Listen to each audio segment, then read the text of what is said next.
무더운 날씨 가운데도 불구하고 주의 전을 찾아오신 여러분을 축복합니다. 네.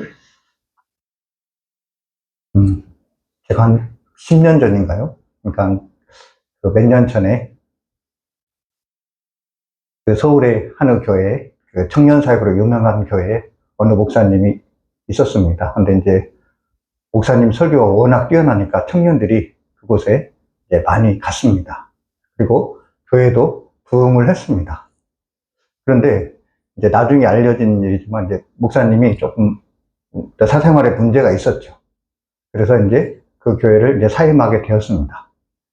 그리고 이제 다른 교회를 이제 개척하시게 됐는데, 제가 조금 그거를 보면서 이해가 저는 좀 안 됐습니다. 아니, 그게 어떤 사생활에 문제가 있는 것이 한두 번도 아니고 몇 년에 걸쳐서 있었는데, 근데 그 사이에도 설교는 그렇게 잘하셨다라는 거죠. 말씀은 그렇게 잘하시고, 또 교회도 어떻게 됐습니까? 교회도 부흥하고. 아니, 목사님 어떤 사생활에 문제가 있는데, 왜 어떻게 이렇게 설교도 이렇게 잘하시고, 어떻게 이렇게 교회가 부흥할 수 있을까? 저는 좀 그게 조금 이해가 안 됐습니다. 그렇죠? 여러분, 우리가 주위에서 보면은 좀 그런 문제가 가끔씩 있죠. 그죠? 어떤 설교도 잘 하시고, 사역도 잘 하시고, 근데 조금 뭐 목사님 인격에 좀 문제가 있는 경우도 있습니다. 그죠?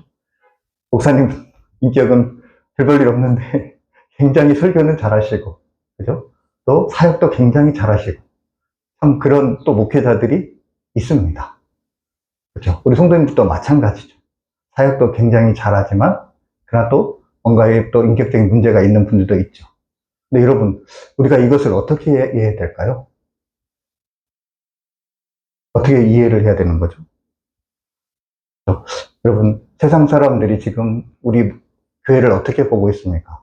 세상 사람들이 지금 우리 교회의 문제에 대해서 지금 어떻게 생각을 하고 있습니까? 목회자들이 설교를 못해서 문제인가요? 아니면 목회자들이 사역을 잘 못해서 문제입니까? 평신도들이 사역을 잘 못해서 문제입니까? 교회에 프로그램이 없어서 문제입니까? 아니죠. 그죠? 설교도 잘하시고, 사역도 잘하시고, 교회에 굉장히 좋은 프로그램도 많고, 또 좋은 일도 많이 합니다. 어떻게 보면, 교회만큼 이 사회에 큰 역할을 하는 그런 섬기는 기관도 없을 정도로 그만큼 교회가 정말 나누고 베풀고 이런 일을 아주 많이 합니다. 근데 왜 세상 사람들은 그럼에도 불구하고 왜 교회와 성도가 문제가 있다고 이야기하는 거죠? 그것은 왜 그렇습니까? 바로 우리의 어떤 외적인 삶과 사역과 어떤 내면의 불일치라고 할 수가 있는 거죠. 세상 사람들이 그렇게 이야기를 합니다. 오늘 삼손을 보면은 우리가 삼손을 이해하는데 굉장히 조금 이 삼손을 우리가 어떻게 해야 될까라는 것이 조금 좀 당황스럽습니다. 왜냐하면 여러분, 삼손이 이스라엘의 사사입니다. 그리고 나신으로 태어났습니다. 하나님의 부르심을 받은 사람입니다. 하나님의 사역자로서 사역을 했습니다. 당당히 이 사사로서 이름을 올렸습니다. 그런데 여러분, 삼손의 삶은 어떤가요? 삼손의 삶은 약간 어린아이의 삶이죠. 좌충우돌, 자기가 하고 싶은 대로 어떤 그런 삶입니다. 그럼에도 불구하고 그 사람이 이스라엘의 사사가 되었다는 것입니다. 이거는 우리가 또 이걸 어떻게 이해를 해야 되지? 하는 것입니다. 오늘 말씀은 우리가 이 삼손의 삶을 통해서 그 안에 역사하신 우리 성령님이 어떤 일을 하셨는지를 통해서 우리가 이 문제에 대해서 한번 은혜 받는 귀한 시간이 되었으면 좋겠습니다. 오늘 삼손이 또 사고를 칩니다. 아주 큰 사고를 치죠. 이제 지난 시간에 저희가 보았는데, 이제 지난 그 주일하고 이제 지난 수요일하고 오늘 이제 성경 본문이 이어집니다. 지난 수요일 날에 이제 삼손이 이제 그 블레셋에 내려가서 한 아름다운 여자를 보게 됩니다. 그래서 이제 이 아름다운 여자에게 반해서 이 아름다운 여자와 결혼하겠다고 이제 아버지에게 이제 통보를 합니다. 그래서 이제 아버지 이제 부모님과 함께 이제 이 딥나로 내려가죠. 블레셋 딥나로 내려갑니다. 근데 이제 그 블레셋 딥나로 내려가는 그 과정에서 이 삼손에게 사자가 나타납니다. 그리고 사자가 이제 으르렁거립니다. 그때 삼손이 어떻게 합니까? 예, 그때 여호와의 영이 임해서 삼손이 그 사자를 찢어버립니다. 그리고 이제 죽이는 거죠. 그리고 이제 딥나로 내려가서 이제 그 여자를 이제 만나게 됩니다. 그런데 이제 또 삼손이 이제 내려가는 가운데 그 며칠 후에 내려갔는데 그 자기가 죽인 그 사자의 시체에서 이제 그 벌꿀이 이제 생긴 거예요. 어떻게 보면은 이제 보통은 이제 시체가 이제 썩으면 부패하잖아요. 그런데 이제 조금 이제 특이한 현상으로 이제 그 죽은 사자의 몸에 이제 벌꿀이 있는 것입니다. 그래가지고 삼손이 이제 그것을 이제 맛있게 이제 먹은 거죠. 그러면서 이제 오늘 이야기가 시작이 됩니다. 근데 이제 삼손의 아버지와 함께 이제 결혼식을 열리게 되었는데, 이제 우리나라 결혼식은 이제 하루면 끝나잖아요. 근데 이제 그 고대 근동에서는 이 결혼식이 약 일주일 동안 진행이 됩니다. 오늘 본문에도 7일 동안 진행이 되었다는 걸 우리가 알 수가 있습니다. 이제 신랑이 그 신부 측에서 잔치를 베푸는 거죠. 근데 여러분, 이 잔치 속에서 꼭 빠지면 안 되는 게 있습니다. 여러분, 그게 뭐죠? 예, 술이 빠지면 안 되는 거죠. 그죠? 이 잔치 가운데 핵심은 술이라고 할 수가 있습니다. 이제 그 고대 근동에서도 이 술이 마찬가지죠. 그리고 우리가 신약에서 보듯이 이제 가나 혼인잔치에서 술이 떨어지니까 굉장히 이 잔치가 중단될 뻔 하잖아요. 근데 예수님께서 물로 포도주를 만들면서 그 잔치가 지속될 수 있게 해주십니다. 이처럼 이제 술이 버려지면서 이제 잔치를 하게 되는데, 여러분, 근데 우리가 여기서 주의 깊게 봐야 됩니다. 그냥 잔치가 열렸다는 게 아니라 지금 삼손의 신분이 뭐죠? 삼손은 나시린입니다. 나시린은 세 가지를 금해야 되는 거죠. 포도주와 독주, 그 다음에 죽은 시체, 그 다음에 머리카락. 그렇죠. 이 세 가지를 금하는 게 나시린입니다. 근데 지금 그 지난번에 본문에서 봤듯이 삼손이 딥나로 내려오면서 사자를 죽였잖아요. 그리고 또 죽은 사자 몸에서 나온 꿀을 먹었잖아요. 그죠? 근데 여기서 이 삼손이 죽은 시체를 가까이 하지 말아야 되는데 이 사람은 가까이 했다라는 걸 아실 수가 있습니다. 그리고 잔치에 내려와서 어떻게 했습니까? 술을 어떻게 보면 진탕 먹은 거죠. 그죠? 그러면서 어떻게 보면 나신으로서 이 독주와 술을 먹으면 안 되는데 이 사람은 지금 먹었다라는 것을 알 수가 있습니다. 그러면서 이제 잔치를 이제 벌이게 되는데 그 잔치에 이 블레셋 그 지방의 청년 30명이 아마 이제 삼손의 나이 또래였던 것 같습니다. 결혼하지 않은 삼손의 그 나이 또래의 30명이 블레셋 사람이 초대되었습니다. 함께 잔치를 벌리는데 이제 흥이 한참 이제 무르익을 즈음에 삼손이 이제 제안을 하게 됩니다. 그 사람들에게 자기가 수수께끼를 내겠다 이렇게 이야기를 하는 겁니다. 그 수수께끼가 뭐냐면 사사기 14장 14절에 이렇게 되어 있습니다. 삼손이 그들에게 이르되 먹는 자에게서 먹는 것이 나오고 강한 자에게서 단 것이 나오느니라 하니라. 그들이 사흘이 되도록 수수께끼를 풀지 못하였더라. 여러분 한번 풀어보시기 바랍니다. 먹는 자에게서 먹는 것이 나오고 강한 자에게서 단 것이 나왔느니라. 여러분 이게 뭐죠? 예, 이거는 삼손이 이곳 잔치를 벌이기 전에 이제 삼손이 그 죽은 사자에서 꿀을 먹는 그 사건을 말하는 거죠. 그거를 풀라는 것입니다. 근데 여러분 수수께끼라는 것이 어떻습니까?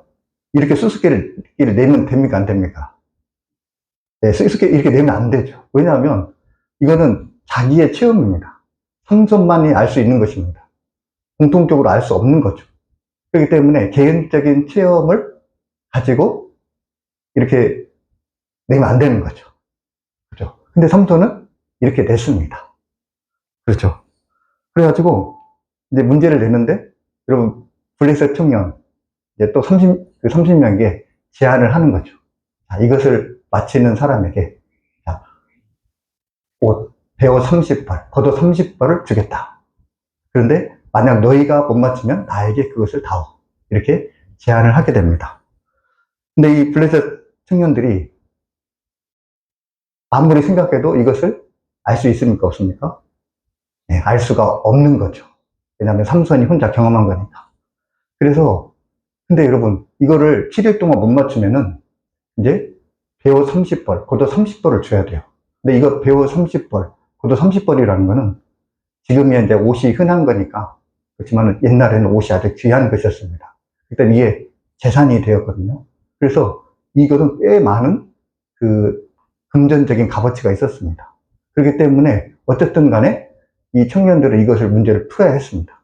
근데 풀려고 해도 풀지가 않죠. 그래서 이 청년들이 꾀를 냈습니다. 어떻게 했습니까? 네, 삼손의 아내를 이제 섭외한 거죠. 그래서 삼손의 아내를 협박을 했습니다. 만약에 이 삼손에게 이걸 답을 알려달라 해라. 만약에 그렇게 하지 않으면은 너와 내 집 안을 이제 멸절시키겠다. 이렇게 이제 협박을 하게 됩니다. 삼손의 아내가 이런 협박을 받자 삼손에게 어떻게 했습니까? 울면서 이제 계속 이야기를 하는 거죠. 삼손한테. 왜냐하면 답을 못 알아내면은 이제 자기와 자기 집안이 죽게 되었습니다. 그래서 7일 동안 울면서 이제 이 얘기를 계속 이야기를 합니다. 그래서 결국 이제 삼손이 그 이야기를 이제 해주게 됩니다. 그래서 7일째 되는 날에 드디어 이제 삼손의 친구들이 이 삼손에게 이 이야기를 하게 됩니다. 사사기 14장 18절에 일곱째 날 해지기 전에 성읍 사람들이 삼손에게 이르되 무엇이 꿀보다 달겠으며 무엇이 사자보다 강하겠느냐 한지라. 삼손이 그들에게 이르되 너희가 내 암송아지로 밝았지 아니었더라면 내 수수께끼를 능히 풀지 못하였으리라 하니라. 네, 정확하게 맞춘 거죠. 근데 삼손은 이 대답이 어떻게 나왔는지를 알고 있습니다. 그래서 삼손은 분노를 한 거죠. 근데 어쨌든 내기는 했으니까 어쨌든 그거를 이 옷을 줘야 되잖아요. 그래서 삼손이 이 블레셋에 있는 도시 이 아스글론으로 가서 블레셋 사람 30명을 쳐 죽이고 노력한 이 옷 30벌을 이제 가져다 줍니다. 그때도 여호와의 영이 임하셔서 그 일을 이제 하게 된 거죠. 오늘 삼손은 과도한 수수께끼를 냅니다. 그리고 이제 상품을 내겁니다. 그런데 여러분, 이것이 삼손의 어떤 좌충우돌의 행동이죠. 그런데 이것은 삼손이 한 것이 아니라, 물론 삼손이 한 거지만 그 이면에는 이거를 누가 하셨다라는 것입니까? 네, 하나님께서 하셨다라는 거죠. 하나님께서 지금 삼손을 통해서 블레셋 사람들을 칠 계획을 지금 계획하셨고, 지금 이 삼손과 블레셋 사람들의 이 충돌을 통해서 지금 삼손으로 하여금 지금 블레셋 사람들을 지금 징벌하고 있는 것입니다. 지금 하나님께서는 계속해서 지금 이 삼손을 통해서 블레셋을 지금 압박하는 것을 우리가 알 수가 있습니다. 하나님께서는 이 삼손을 통해서 하나님의 계획하신 것들을 지금 이루어 가시는 것이라는 것을 알 수가 있습니다. 그리고 이 삼손을 그 누구도 지금 막을 수 없다라는 것을 우리가 알 수가 있습니다. 삼손, 여러분 참 미숙한 사람이잖아요. 그리고 참 좌충우돌한 사람입니다. 그러면서 우리는 이 사사기를 읽으면서 불편함을 느끼는 것입니다. 야, 사사가 왜 그래? 왜 저런 사람이 이스라엘의 사사가 된 것일까? 하나님은 왜 저런 사람을 통해서 역사하신 것일까? 우리가 이렇게 생각할 수 있다라는 거죠. 근데 여러분, 구약에서의 성령이 어떠한 역할을 했느냐를 통해서 보면은 우리가 이 삼손을 이해할 수 있다라는 것입니다. 바로 이 구약의 성령과 신약의 성령이 다릅니다. 그리고 다른 사역을 하십니다. 먼저 우리가 이 구약의 성령을 이해하기 위해서 출애굽기 31장 2절에서 6절 말씀을 한번 읽어볼 필요가 있습니다. 하나님께서 이 성전을 건축하기 위해서 이 브살렐과 오홀리압을 부르십니다. 그리고 그들에게 이제 성령을 부어주십니다. 제가 한번 읽어보겠습니다. 내가 유다 지파의 훌의 손자요 우리의 아들인 브살렐을 지명하여 부르고 하나님의 영을 그에게 충만하게 하여 지혜와 총명과 지식과 여러 가지 재주로 공개한 일을 연구하며 금과 은과 노스로 만들게 하며 보석을 깎아 물리며 나무를 새기는 여러 가지 일을 하게 하고 내가 단지파 아이사막의 아들 오홀리압을 그와 함께하여 지혜로운 마음이 있는 자에게 내가 지혜를 주어 그들이 내가 내게 명령한 것을 다 만들게 할지니 말씀하고 있습니다. 여러분, 지금 하나님께서 성막을 세우십니다. 그런데 브살렐과 오홀리압을 부르십니다. 그리고 하나님께서 그들에게 여호와의 영, 지혜의 영을 부어주십니다. 하나님께서 지금 여호와의 영을 그들에게 주신 이유가 무엇입니까? 바로 그들을 통해서 성전의 기구들을 만들게 하신다라는 것입니다. 여러분, 구약의 성령은 이와 같은 역할을 한다라는 거죠. 하나님께서 구약에는 단편적으로 필요한 사람들에게 성령을 부어주십니다. 근데 그 성령의 역할은 뭐죠? 그것은 하나님의 일을 감당하게 하신 것입니다. 브살렐과 오홀리압을 통해서 성막을 건축하게 하셨고, 또 삼손에게 성령을 주어서 여호와의 영을 주어서 어떤 일을 하신 거죠? 네, 블레셋 사람들을 지금 치게 하신 거죠. 이런 사역을 위해서 하나님께서 그들에게 영을 부어주셨다라는 것입니다.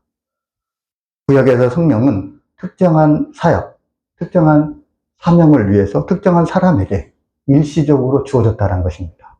그리고 필요에 따라서 만약에 그 사역이 끝났거나 아니면 불순종할 경우 그 사람에서 떠날 수도 있다라는 거죠.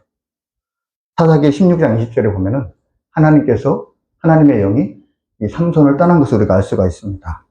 사사기 16장 20절에 말하면 드릴라가 이르되 삼손이여 블레셋 사람이 당신들에게 들이닥쳤니라 하니 삼손이 잠을 깨며 이르기를 내가 전과 같이 나가서 몸을 떨치리라 하였으나 여호와께서 이미 자기를 떠나신 줄을 깨닫지 못하였더라.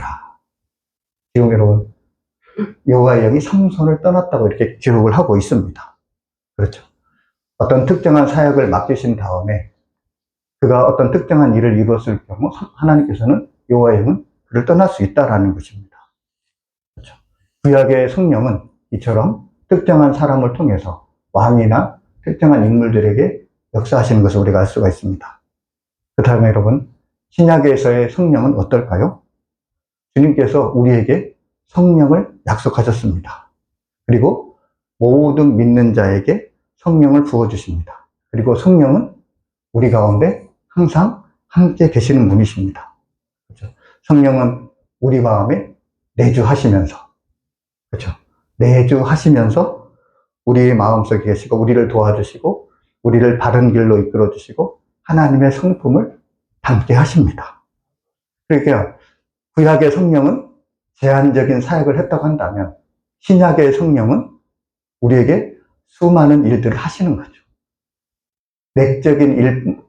외적인 일뿐만 아니라 내적인 성령의 변화도 우리에게 주어진다라는 것입니다. 요한복음 14장 17절에 말씀합니다. 그는 진리의 영이라 세상의 등이 그를 받지 못하나니 이는 그를 보지도 못하고 알지도 못합니다. 그러나 너희는 그를 아나니 그가 너희와 함께 거하시며 또 너희 속에 계시겠습니다. 주님께서 성령의 약속하시며 성령의 내주를 지금 말씀하시는 것입니다. 그러면서 사도 바울은 갈라디아서 5장 22절과 26절에 성령께서 우리 안에서 어떠한 일을 행하시는지에 대해서 말씀을 하고 있습니다. 오직 성령의 열매는 사랑과 희락과 화평과 오래 참음과 자비와 양성과 충성과 온유와 절제니 이 같은 것을 금지할 법이 없느니라. 그리스도 예수의 사람들은 육체와 함께 그 정욕과 탐심을 십자가에 못 박았느니라. 만일 우리가 성령으로 살면 또한 성령으로 행할지니 헛된 영광을 구하여 서로 노엽게 하거나 서로 투기하지 말지니라. 여러분, 성령께서 우리의 존재를 변화시키는 것을 우리가 알 수가 있습니다. 그렇죠? 여러분, 삼손에게는 어떻습니까? 여호와의 영이 임해서 블레셋 사람 30명을 죽이고, 또 사사기 15장에는 또 1000명을 죽이고, 또 사사기 16장에는 3000명을 죽이고, 이러한 그냥 이 일을 하는 데서 특정한 시점에 임했습니다. 그러나 이제 신약의 성령은 우리 안에 주님께서 내주하시면서 우리에게 성령의 열매들을 맺어주시는 것입니다. 근데 여러분, 그렇다고 해서 성령의 열매를 주신다고 했다고 해서 그런 외적인 사역을 등한시하는 것도 아닙니다. 성령께서는 또한 우리가 교회를 섬길 수 있도록, 주의 사역을 할 수 있도록 외적인 사역, 은사도 또한 주신다라는 것입니다.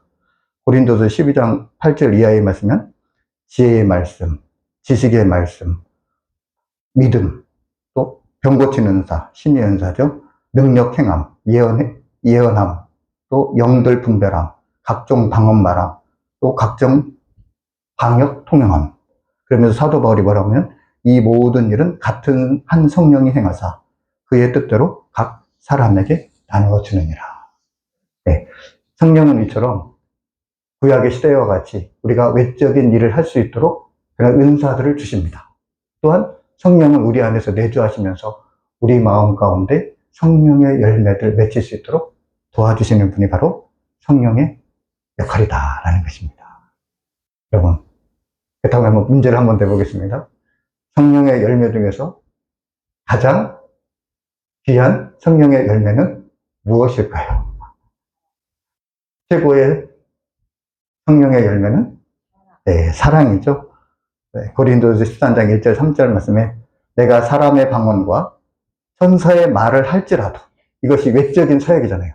외적인 사역을 아무리 잘해도 사랑이 없으면 소리나는 구리와 울리는 꽹과리가 되고, 내가 예언하는 능력이 있어. 외적인 능력이죠.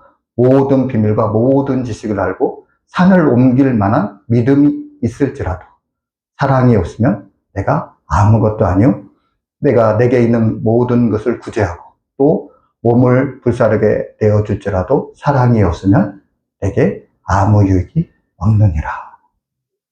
이건 사도 바울이 내가 아무리 외적인 사역을 잘한다 할지라도, 그러나 나에게 성령이, 사랑이 없으면 내가 아무것도 아니다 라고 이렇게 말씀하고 있습니다.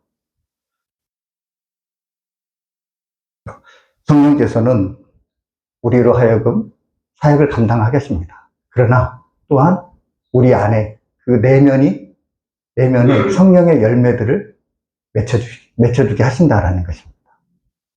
여러분, 저와 여러분 안에 성령의 열매들이 있습니까? 무엇보다도 사랑이 있습니까? 근데 여러분, 많은 성도들이 안타깝게도 사역은 잘하고 신앙생활을 잘하지만, 종교생활을 하지만, 그러나 그 안에 많이 황폐해졌다는 걸 우리가 알 수가 있습니다. 황폐한 사람들이, 성도들이 참 많다라는 거죠. 사역을 잘하고 가르치기도 잘 가르치고 상담도 잘하고 리더십도 있고 활발하게 사역을 하고 있지만, 그러나 그 사생활에서는 유혹과 실망, 분노와 두려움, 이런 것들이 내면이 황폐화되어 있다는 것입니다. 고린도전서 9장 27절에 사도 바울이 이렇게 말합니다. 내가 내 몸을 쳐 복종하게 함은 내가 남에게 전파한 후에 자신이 도리어 버림을 당할까 두려워함이라. 여러분, 내가 남에게 아무리 그런 사역을 잘한다 할지라도 도리어 내가 버림을 당할까 두렵다라고 이렇게 사도 바울이 말하고 있습니다.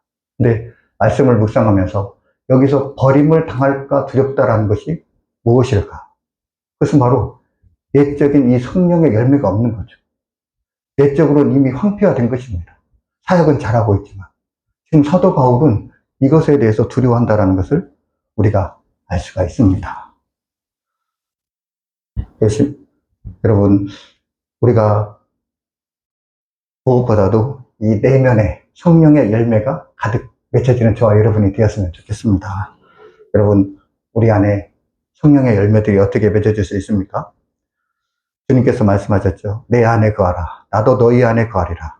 가지가 포도나무에 붙어 있지 않으면 스스로 열매를 맺을 수 없음 같이 너희도 내 안에 있지 않으면 그리하리라.